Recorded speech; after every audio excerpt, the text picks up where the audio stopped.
Hello and welcome to my channel. My name is Anastasia, in case we haven't met before. I'm a Germany-based artist, and today I wanted to invite you to this speed paint and to show you how I created this image of a magical forest from my head. And I wanted to walk you through my thought process, through my mistakes, how I fixed them or didn't fix them. I want to make this experience as relaxing as can be, and I hope that you can both learn something and get some inspiration, but also just relax for a minute. My thought process was that I wanted the mushrooms to be the focal point of the image, and I wanted there to be kind of a glow around them. And I wanted this glow to be something that directs the eye of the observer directly at the focal point. Now, I wanted to achieve that by making the trees on the outsides darker than those on the inside. Those I wanted to make a bit lighter. And I also wanted to create this same glowing effect in the lower part of the image. You will see that the right part is a bit heavier than the left side. I wanted this imbalance to be mitigated by the sun shining through the moss and still being very contrast rich and very bright, even though the composition is a bit heavier. I didn't want it to feel too balanced, I didn't want it to be too symmetrical, so that's why I did it the way I did, because I wanted it to be kind of more natural feeling. And I didn't completely succeed in this plan, you'll see later.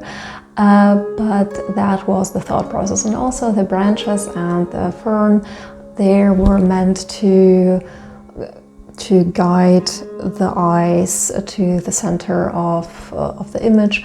And I also wanted to create this feeling as if the forest is hugging this tree stump, you know, and hugging this little image and give the viewer also this kind of warm and fuzzy magical feeling. That was the thought process.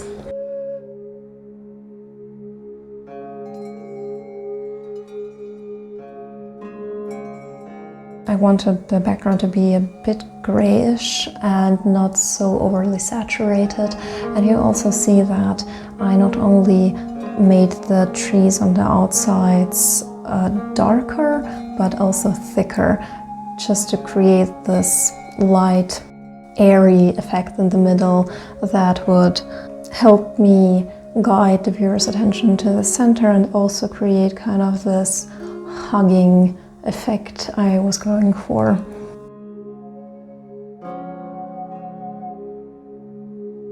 I also made sure to make the upper parts of the middle trees a bit darker than the lower part to also enhance this glowing effect and to enhance this guiding effect as well.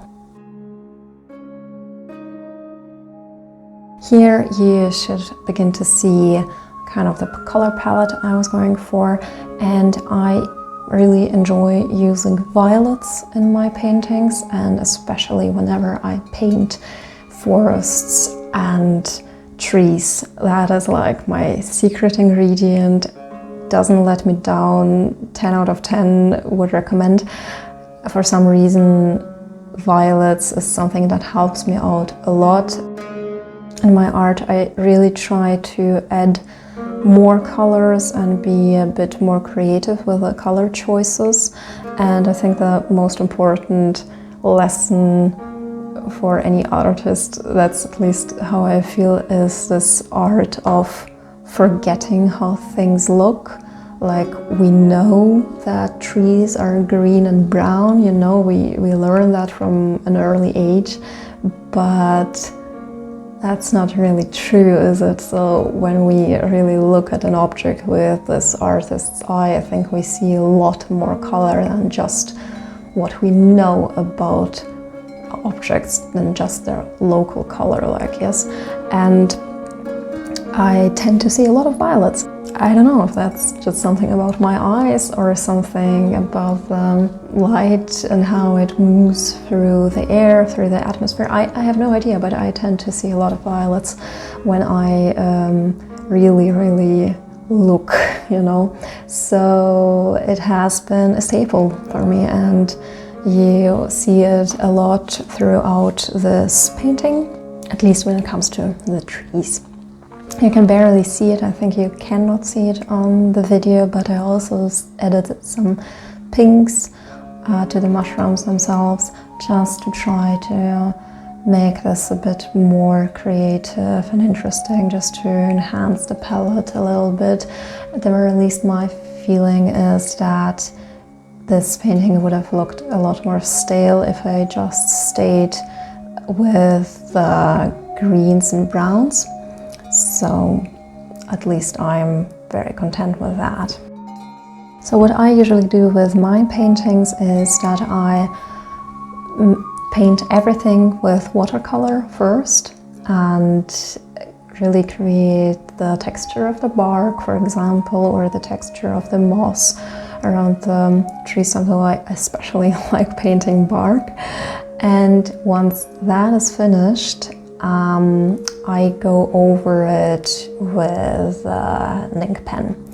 And that's the part that I arguably enjoy the most.